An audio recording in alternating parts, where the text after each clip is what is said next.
কথা মূল্যায়ন করুন। আপনাকে আমি অনুরোধ করেছি, দিয়ে বলেছি তিনটা কথা। দুই, আর রাজলাত মিনান নিসায়ে, পুরুষের বেশধারী নারী জান্নাতে যাবে না। যারা পুরুষের জুতা স্যান্ডেল পরে, যারা পুরুষের শার্ট প্যান্ট পরে, যারা পুরুষের পোশাক পরে, তারা জান্নাতে যাবে না। আপনি তাহাজ্জুদ পড়েন, মাথায় টুপি আছে, প্রতি রমজানে উমরা করতে যান, মেয়ে যে প্যান্ট পরে আছে কোনোদিন চোখে পড়েনি? একটু লজ্জা হয় না? একটু শরম হয় না? একটু হায়া হয় না? ছি ছি ছি ছি ছি ছি ছি, আপনি নাকি বাপ? ছি।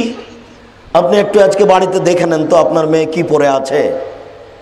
দেখেননি আপনি? পায়ের দিক চিকন হয়ে আছে, চুস্ট পায়জামাটা, আর উপর দিক মোটা হতে হতে এরকম রান মোটা হয়ে আছে।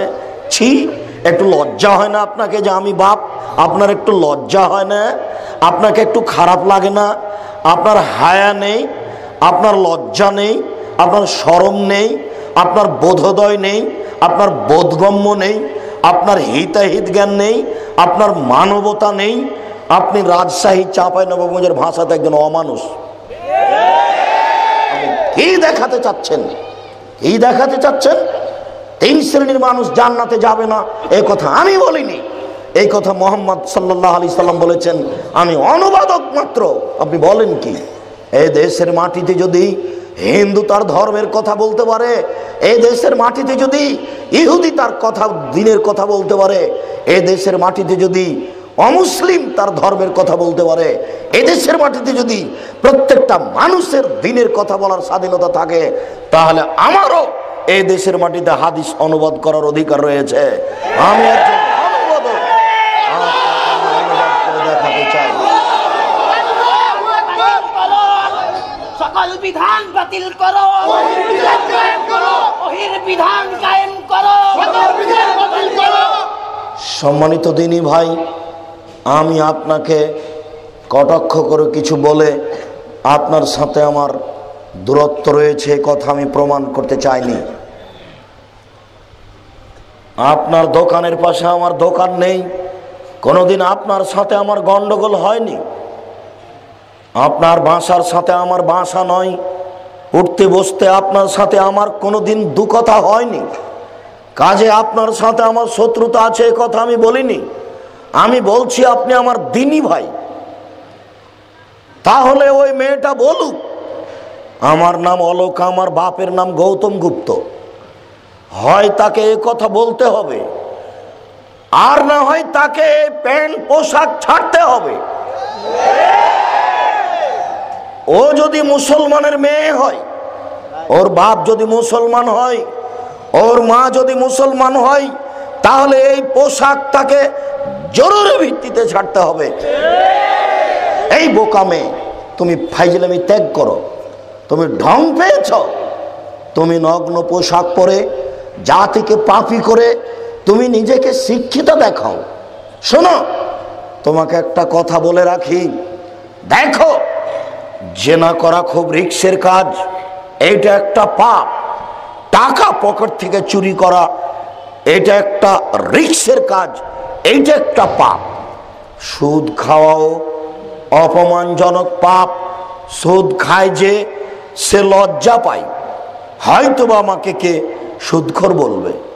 সব পাপেই কষ্ট হয়, কিন্তু তুমি যে মাথায় কাপড় দাও না, নগ্ন পোশাকে ঘুরো রাস্তায়, তোমার অজান্তে কত মানুষ তোমাকে পাপ করে তা কি তুমি বুঝেছ?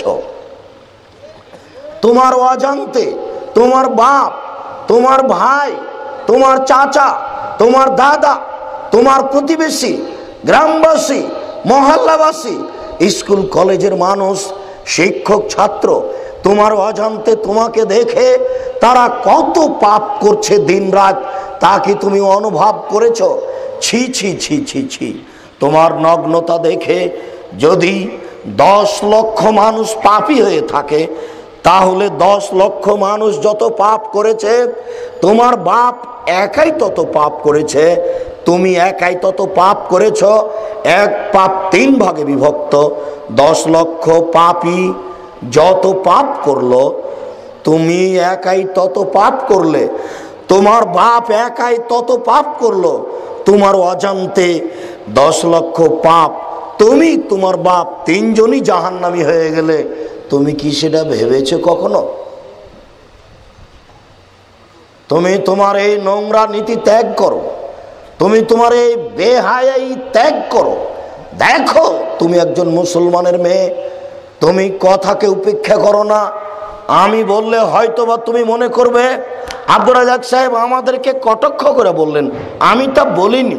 আল্লাহর নবী বলেছেন, আল্লাহর নবী বলেছেন, ইন্নাল মারাতা তুকবিলু ফি সূরাতিশ শায়তান ওয়া তুদবিরু ফি সূরাতিশ শায়তান, নিশ্চয় মহিলা শয়তানের বেশ ধরে আসে, নিশ্চয় মহিলা শয়তানের বেশ ধরে যায়। বুখারী মুসলিম। নিশ্চয় মহিলা শয়তানের বেশ ধরে আসে, নিশ্চয় মহিলা শয়তানের বেশ ধরে যায়। এই বোকা মহিলা, তুমি তো শয়তান, এ কথা আল্লাহর নবী বলেছেন। আমি অনুবাদক। আল্লাহর নবী বলেছেন, ইন্নান নিসা হাবাইলুশ শায়তান, নিশ্চয় মহিলা শয়তানের জাল, নিশ্চয় মহিলা শয়তানের জাল, নিশ্চয় মহিলা শয়তানের জাল। তিনি বলেছেন এ কথা, মা তারাক্তবাদী ফিতনাতান আজারালা রিজালা মিনান নিসায়ে, আমার জীবনে ছাড়িনি কোনো বস্তু যেটা পুরুষের জন্য বেশি বিপজ্জনক হতে পারে নারীদের চেয়ে। আমার জীবনে আমি ছাড়িনি কোনো বস্তু যেটা পুরুষের জন্য বেশি বিপজ্জনক হতে পারে নারীদের চেয়ে। আমার জীবনে আমি ছাড়িনি কোনো বস্তু যেটা পুরুষের জন্য বিপজ্জনক হতে পারে নারীদের চেয়ে। নারী হচ্ছে পুরুষের জন্য সবচেয়ে বিপজ্জনক বস্তু।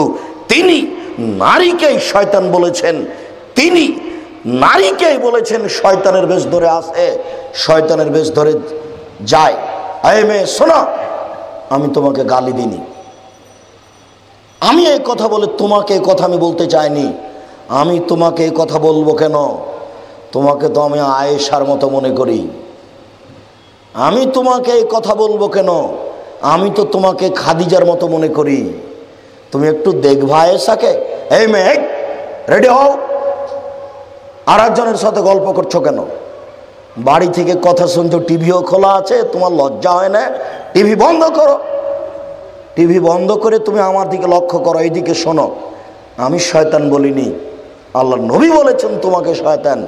আমি তোমাকে শয়তান বলবো কেন? আমি কি তো তোমাকে আয়েশার মতো মনে করি।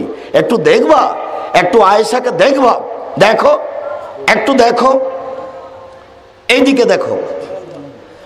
আয়েশা রাদিয়াল্লাহু তাআলা আনহা বলেন, আমার ঘরে হলো আমার স্বামীর কবর, আমার ঘরে হলো আমার স্বামীর কবর, আমার ঘরে হলো আল্লাহর নবীর কবর। তখন আমি এমনিতেই যাই কবরের পাশে। কেন? এটা আমার স্বামীর কবর। কিছুদিন পরে আমার স্বামীর কবরের পাশে হলো আমার বাপের কবর। তখন আমি এমনিতেই যাই। কেন? এটা আমার স্বামীর কবর, এটা আমার বাপের কবর, আমি এমনিতেই যাই।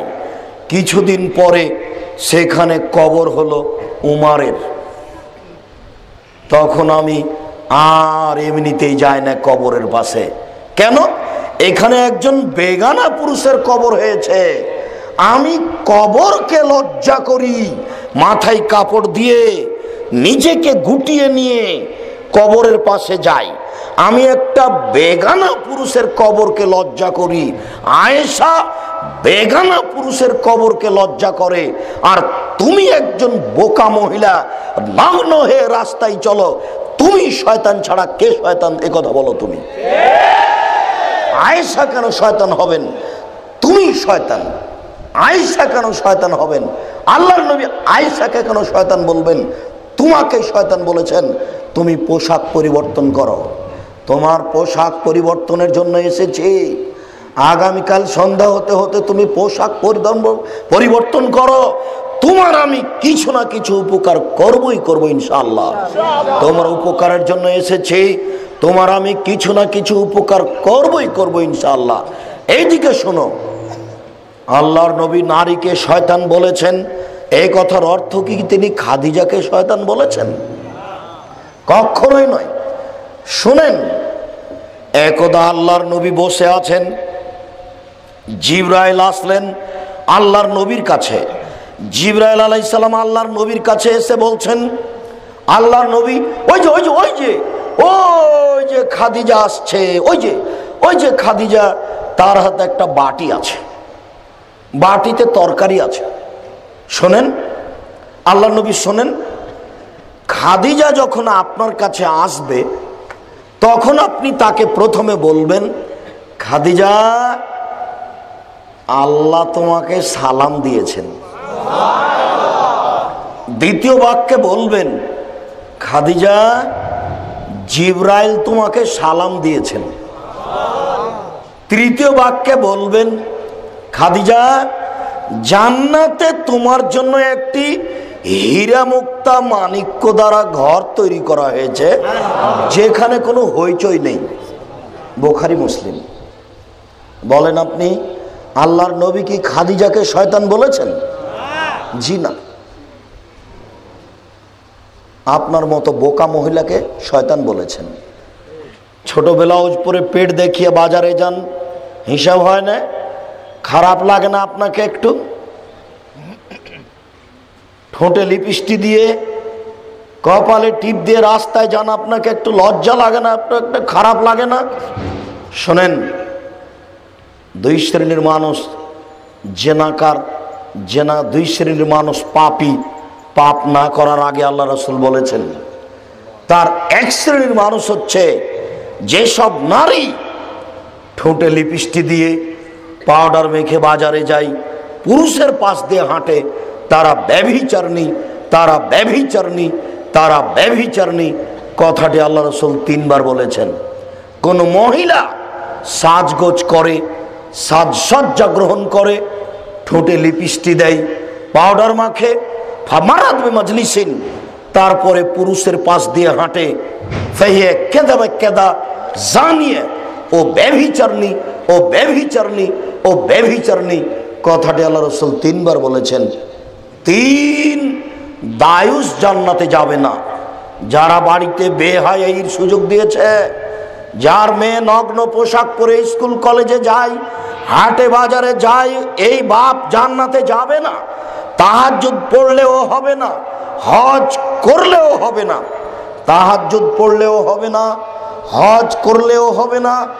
কথাটি 1450 বছর পূর্বে সিদ্ধান্ত হয়েছে। তিনি বলেছেন 3 শ্রেণীর মানুষ জান্নাতে যাবে না।